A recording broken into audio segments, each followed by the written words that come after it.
ayol bundayda, ayol o'zi bir mo'jiza, bir go'zal xilqatda o'zi, Allohning mo'jizasi. To'g'ri. Ayol bir boshqacha tabiat egasida. Ayolning tabiati boshqacha. Millionlab olimlar o'rganib bir yechimga kela olmagan. Homilador ayol qanday o'zgaruvchan bo'ladi? Ayolning o'zi naturasi shunaqada. Ayolni boricha qabul qilish kerak. Lekin uni tarbiyalash erkakning zimmasida juda tadbirkorlik kerak-da. Masalan, har qanaqa ayolning ichida bitta yalmog'iz bo'ladi-da. Har qanaqa ayolning ichida. Masalan, Nigoraning ichida odam o'zidan kelib chiqib gapirsa, bir farishta bor. Yoki yalmog'iz bor. Xudbin Nigora bor, qaysar, o'jar Nigora bor.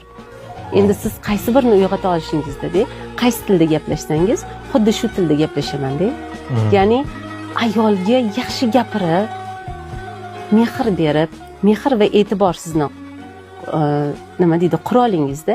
Mana shu quroldan foydalanib ayolni siz istagandek xarakterga olib kelish mumkin. Xarakterga olib kelish mumkin.